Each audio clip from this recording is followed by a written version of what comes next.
Shalom bien-aimés, nous allons continuer avec notre série. Dans la vidéo récente, nous avions parlé des deux aspects de la grâce. Nous avons dit que l'un des aspects était le rachat et que le second était le don du royaume de Dieu. Et j'aimerais ici que nous voyions très bien la différence, parce qu'il y a vraiment une différence, il y a une nuance. Lorsqu'on parle d'un rachat, la personne qu'on rachète peut ne pas être présente. N'est-ce pas? Comme c'était le cas pour nous, lorsque Jésus-Christ nous a rachetés, nous n'étions même pas conscients de ce qui se passait. Mais il nous a rachetés, il a payé le prix. Tandis que lorsqu'on parle du don du royaume de Dieu, la personne qui reçoit le don, évidemment, doit être présente. Et celui qui fait le don doit aussi être présent. Donc on voit quelqu'un qui fait un don à une autre personne. N'est-ce pas? C'est important de comprendre et de voir bien ces deux aspects. Mais le fait d'avoir défini donc la connaissance de la grâce du Seigneur Jésus-Christ ne résout pas entièrement notre problème ou bien ne répond pas déjà entièrement à la question que nous pourrions avoir à l'esprit, savoir pourquoi est-ce qu'il fallait que Jésus-Christ, de riche qu'il était, devienne pauvre dans le but de pouvoir nous enrichir. Lui, il est Dieu, ne pouvait-il pas nous enrichir d'un trait? Pourquoi fallait-il absolument qu'il devienne pauvre? Et je voudrais donc nous donner certains pointeurs, certains indicatifs pour nous permettre de comprendre ce point. N'est-ce pas? Et avant d'avancer, il faut que nous puissions comprendre ceci. C'est que Jésus-Christ est venu et finalement se tient comme le représentant de tous les hommes devant Dieu. Il est capital de comprendre ceci. Celui qui représente dans les cieux, devant Dieu, devant le Créateur de tout l'univers, tous les hommes. Bon, la Bible nous fait comprendre que lorsque le Seigneur Jésus-Christ est venu, la démarche à suivre était la suivante.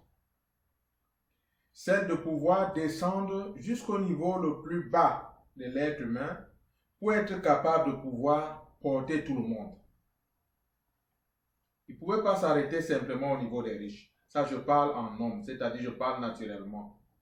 Il ne pouvait pas seulement s'arrêter au niveau de la classe moyenne. Il est descendu jusque dans la classe des gens qui, comme moi, se trouvaient dans le fumier. Et c'est de là qu'il a tiré tout le monde, qu'il a porté tout le monde vers le Père.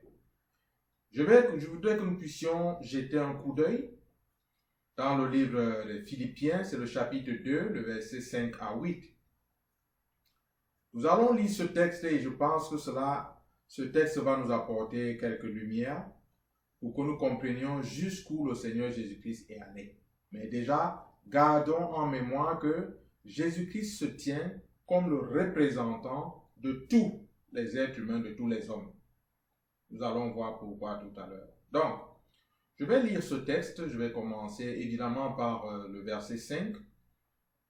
Lequel existant en forme de Dieu, non, je vais commencer par le verset 5, j'ai commencé. Donc, ayez en vous les sentiments qui étaient en Jésus-Christ, lequel, existant en forme de Dieu, n'a point regardé comme une proie à arracher d'être égal avec Dieu, mais s'est dépouillé lui-même en prenant la forme de serviteur, en devenant semblable aux hommes, et ayant paru comme un simple homme, il s'est humilié lui-même, se rendant obéissant jusqu'à la mort, même jusqu'à la mort de la croix.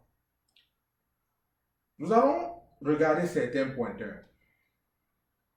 La Bible nous dit, l'un des pointeurs se trouve justement dans le verset 5, où l'apôtre Paul, comme par l'inspiration du Saint-Esprit, nous donne un conseil. Il dit, ayez en vous les sentiments qui étaient en Jésus-Christ. Et ceci est important. C'est un conseil, c'est comme un père qui instruirait ses enfants, qui les encouragerait à pouvoir suivre la voie qui convient. Il dit, ayez en vous les sentiments qui étaient en Christ Jésus. Et quels étaient ces sentiments? Il continue, donc il dit, lequel, c'est-à-dire Jésus-Christ, existant en forme de Dieu, n'a point regardé comme une proie à arracher d'être égal avec Dieu. Il dit que Jésus avait tout ce qu'il fallait, tout le potentiel de Dieu, tout ce qu'il fallait pour agir comme Dieu, mais il a refusé d'agir comme Dieu. Il a totalement mis de côté son aspect divin. C'est ce que l'apôtre Paul est en train de déclarer ici. Il continue au verset 7 en disant, mais c'est dépouiller lui-même. Personne n'a dépouillé le Seigneur. Lui-même s'est dépouillé. Vous savez, pour des personnes qui ont goûté au pouvoir, c'est souvent très difficile de pouvoir mettre de côté ce pouvoir. Le pouvoir, la gloire, les biens, c'est souvent très difficile de pouvoir mettre de côté toutes ces choses-là. Parce que pour la plupart de ces personnes, cela représente pour elles une forme de sécurité, une forme d'assurance, une forme de montagne sur lesquelles ces personnes se tiennent pour regarder comme en bas les autres personnes. Une forme, comment dirais-je, d'élévation sur laquelle ces personnes se tiennent pour pouvoir, comment dirais-je, se comparer ou bien regarder les autres de façon condescendante. Donc c'est souvent difficile de pouvoir se dépouiller de telles choses. Et je suis sûr que ce qui est en train de te dire peut être remarqué dans nos différentes communautés. Il suffit d'accorder à quelqu'un une charge. Si vous ne prêtez attention dans la communauté, je dis dans la communauté des saints, avant que vous ne vous rendiez compte, cette personne sera en train d'abuser du pouvoir que vous lui avez donné. Vous n'avez qu'à regarder comment se comportent la plupart des dirigeants. Leur comportement laisse avoir clairement qu'il s'agit là d'une espèce d'abus de pouvoir. Sinon, que semblerait-il qu'un leader, qu'un dirigeant dise à ses ouailles que si jamais vous me quittez, ou bien si jamais vous quittez ce ministère ou cette église, vous n'allez jamais réussir. Ce sont là des menaces. Et je pense qu'agir de cette façon, c'est d'une certaine manière chercher à s'auto-proclamer Dieu. C'est à chercher une certaine louange, une certaine adoration, un certain culte. Qui es-tu pour déclarer aux personnes qui ont été appelées par Dieu, tout comme tu l'as été, que si jamais ils quittent la boîte que tu as ouverte, alors ils ne pourront jamais réussir dans la vie? Bien-aimé, je pense que l'heure est venue de pouvoir dépasser ce genre de choses. Porter les regards plus haut, porter les regards sur le sacrifice de Christ. Ce qui compte pour nous en tant qu'enfants de Dieu, c'est ce que l'apôtre Paul est en train de mentionner ici. Il dit de pouvoir avoir en nous les sentiments qui étaient en Christ Jésus. Premier point.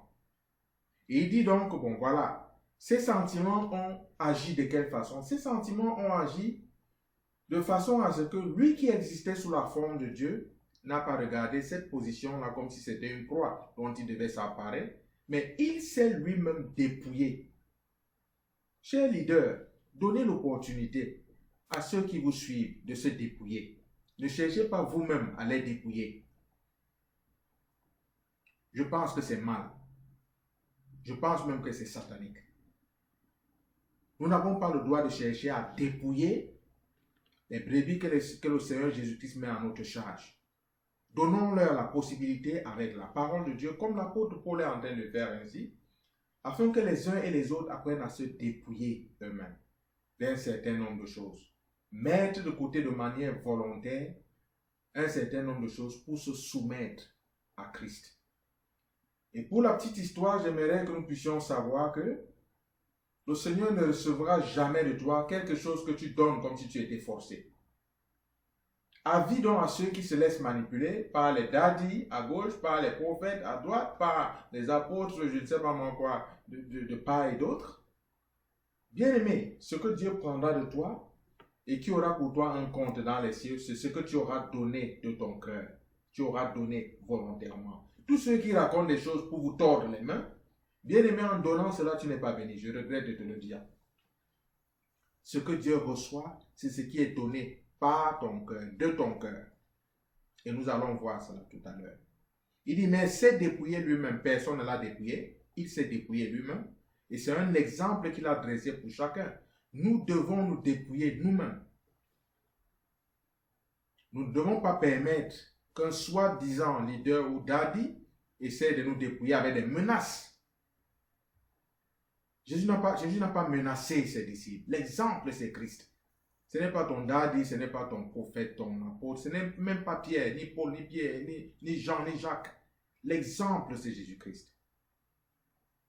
Il dit en prenant une forme de serviteur, en devenant semblable aux hommes, en prenant une forme de serviteur.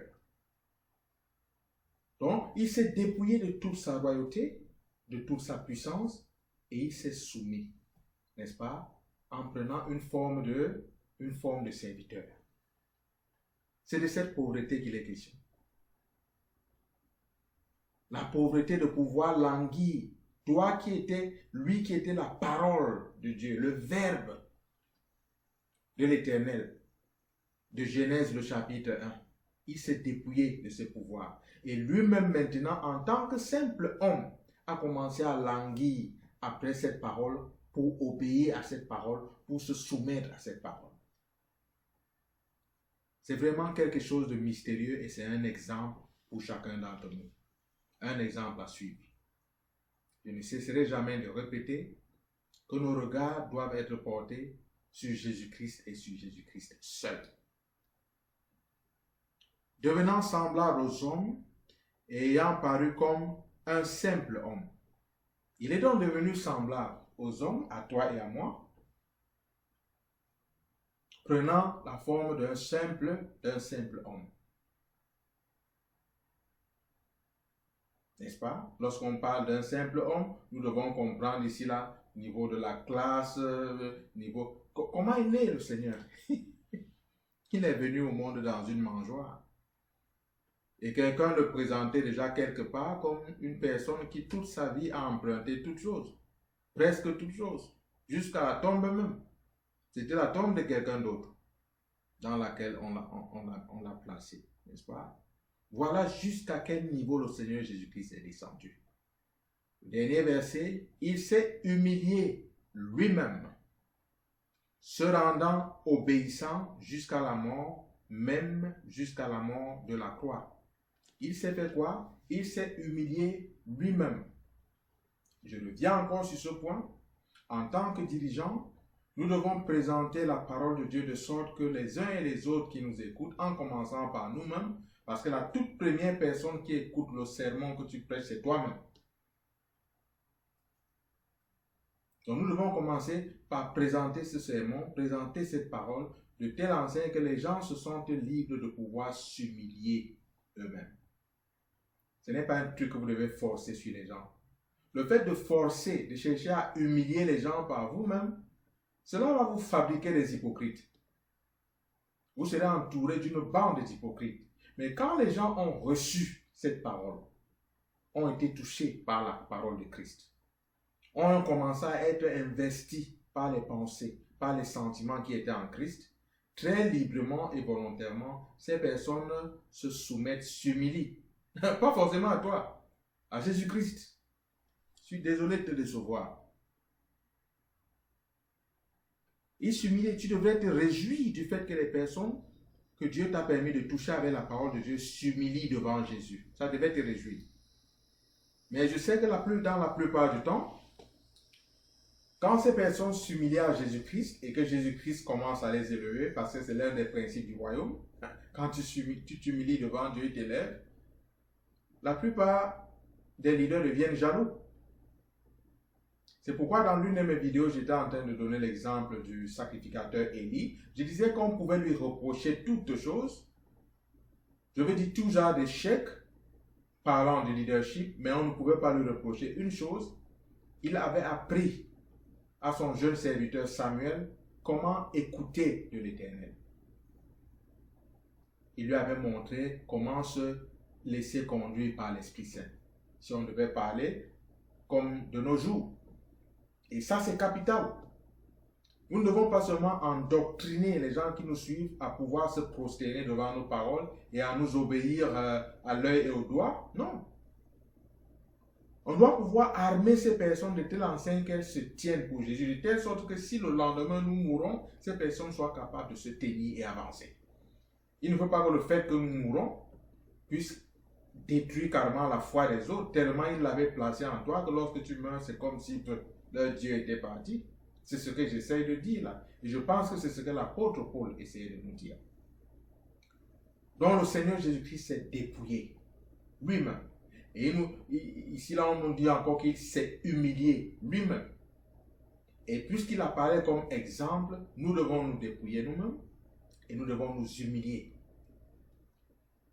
C'est vrai que lui se dépouillait de son autorité et de sa puissance, mais nous devons nous dépouiller de notre orgueil, notre humilité, tout genre de choses qui nous tiennent loin de l'Éternel. Nous devons nous dépouiller de ces choses-là. De la vaine gloire, là. On doit pouvoir mettre tout ça de côté. Des rancœurs, des haines, de la vanité et toutes ces autres choses stupides qui n'ont aucun sens, nous devons pouvoir les mettre de côté.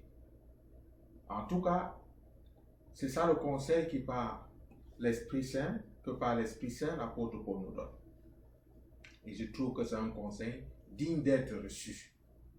Donc, quelle est donc la conséquence du fait que Jésus-Christ se soit dépouillé, Jésus-Christ se soit humilié, Jésus-Christ soit descendu à la racine même de la pauvreté? Quelle est la conséquence?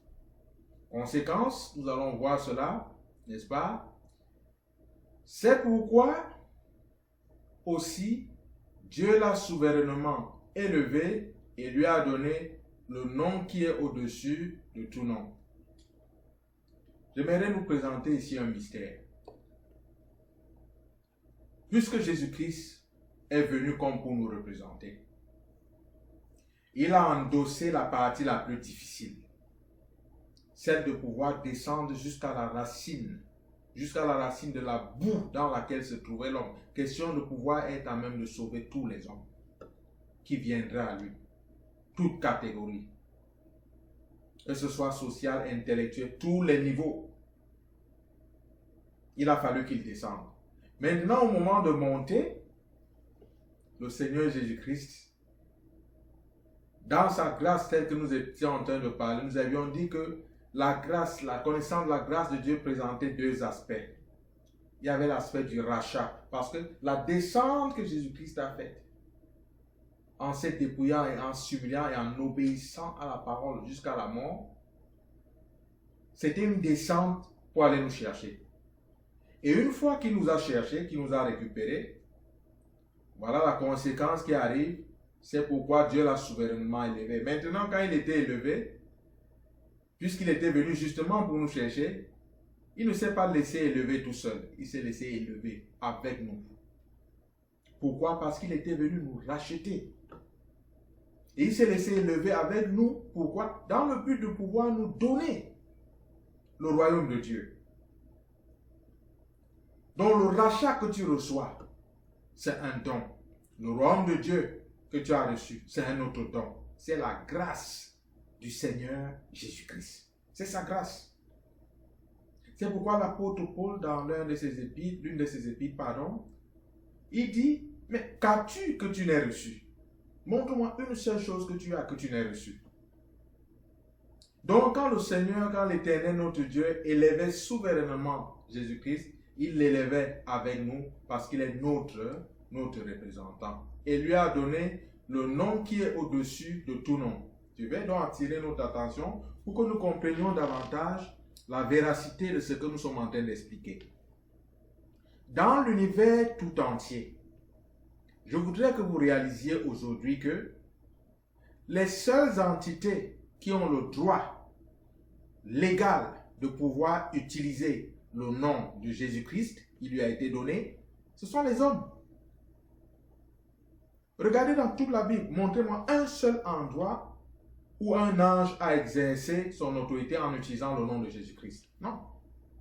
L'une des fois où un ange a utilisé le nom de l'Éternel, il a dit à l'ange qui était en train de discuter le corps de Josué, il a dit que l'Éternel te reprime. C'est tout.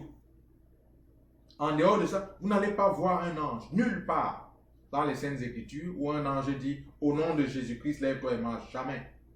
Parce que ce droit est réservé aux personnes que Jésus-Christ est venu sauver, racheter, à qui Jésus-Christ a fait le don du royaume de Dieu, c'est-à-dire à toi et à moi. Est-ce que jusqu'à présent nous comprenons un tout petit peu pourquoi il fallait que le Seigneur Jésus-Christ s'appauvrisse? Oui, il fallait qu'il s'appauvrisse. Et c'était quoi? Cette pauvreté spirituelle.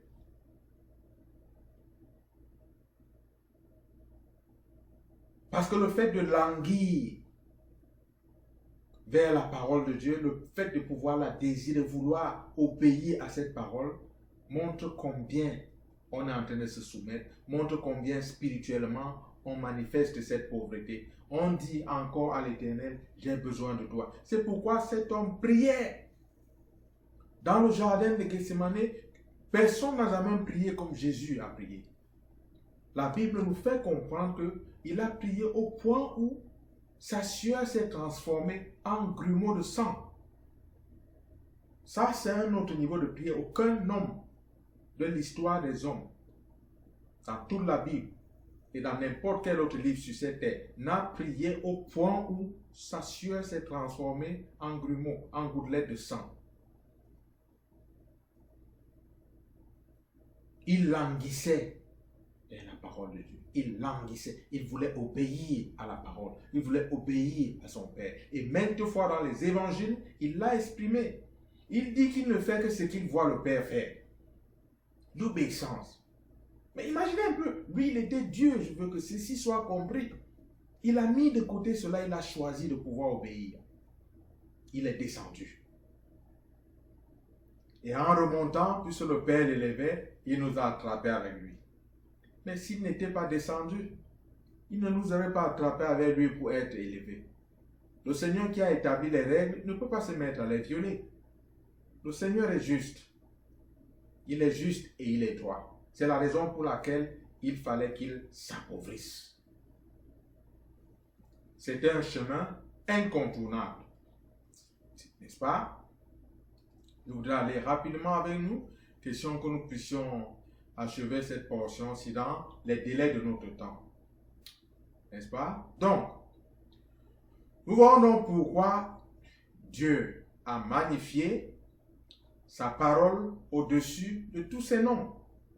Peut-être qu'il faut que je retourne à un autre verset. Donc, ça doit être le verset, si je ne me trompe pas, le verset 10, n'est-ce pas? Il lui a donné le nom qui est au-dessus de tout nom, afin qu'au nom de Jésus, tout genou fléchisse dans les cieux, sur la terre et sous la terre. Souvent, nous avons toujours vu dans les cieux et puis sur la terre. Ça continue sous la terre. Peut-être y a-t-il une autre vie sous la terre là, que nous ne connaissons pas.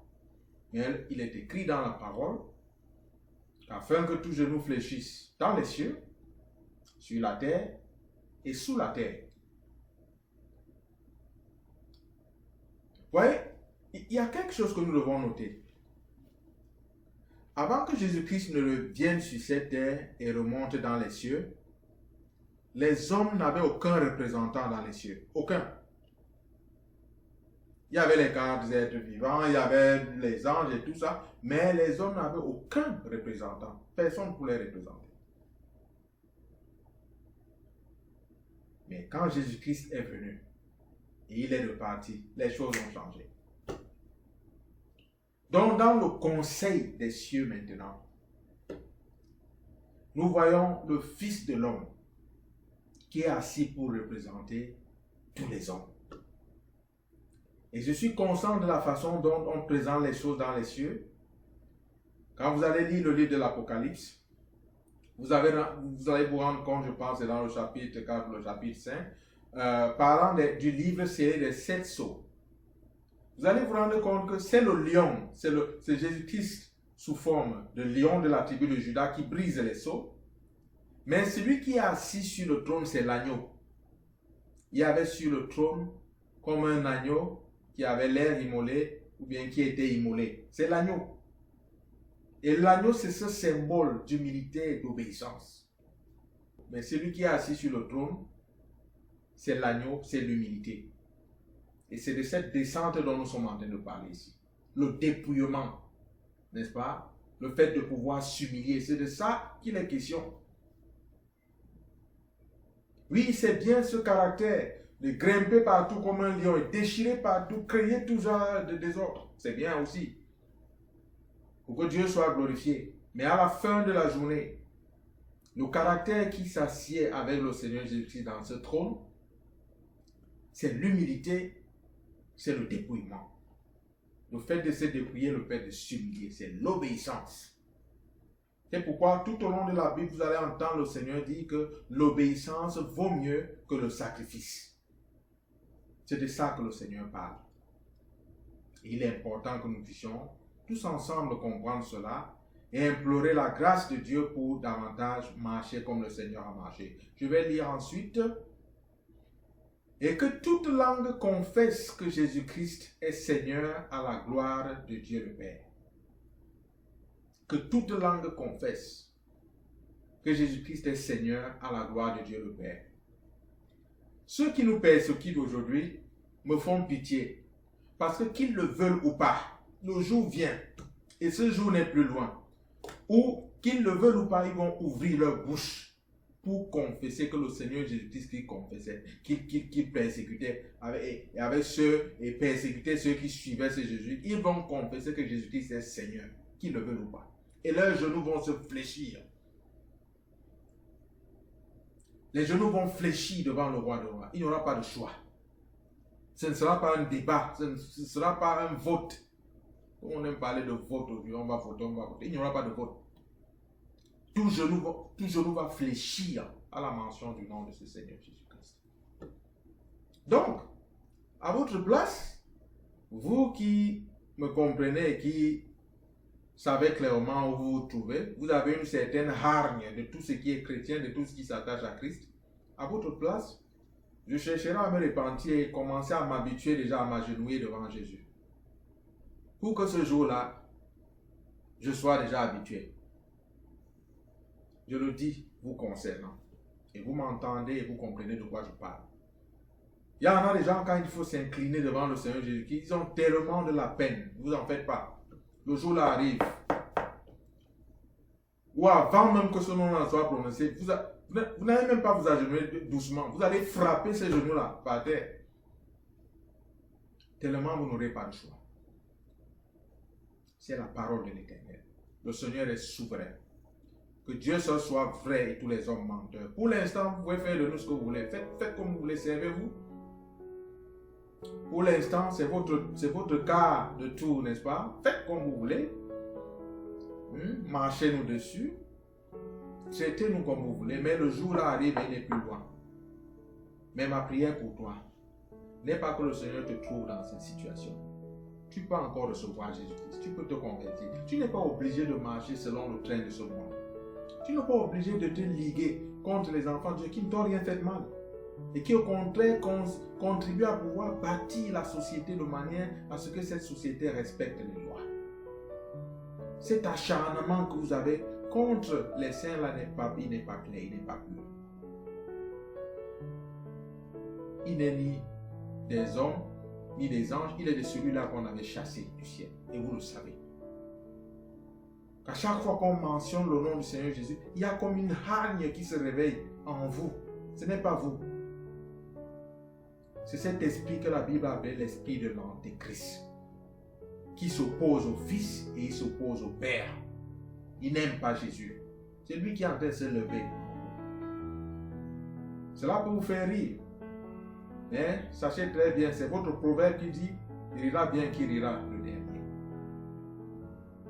Je ne suis pas en train de te menacer. Je suis simplement en train de te dire que toi qui écoutes ce message présentement, tu as encore le temps de pouvoir te repentir, de pouvoir t'attacher à Jésus-Christ. Jésus-Christ ne s'est jamais présenté pour te faire du mal. Sache donc que la hargne et la haine qui habitent en toi là n'est pas de toi. Jésus veut te débarrasser de cela. Il veut te donner le royaume. Il veut te montrer qu'il t'a racheté. Il voudrait que tu acceptes dans ce royaume qu'il va te donner. La grâce de notre Seigneur Jésus-Christ. Je vais continuer de parler sur ce sujet dans la prochaine vidéo. Je voudrais que nous puissions prendre une autre pause et nous reviendrons sous peu de temps. Shalom bien-aimés. Shalom.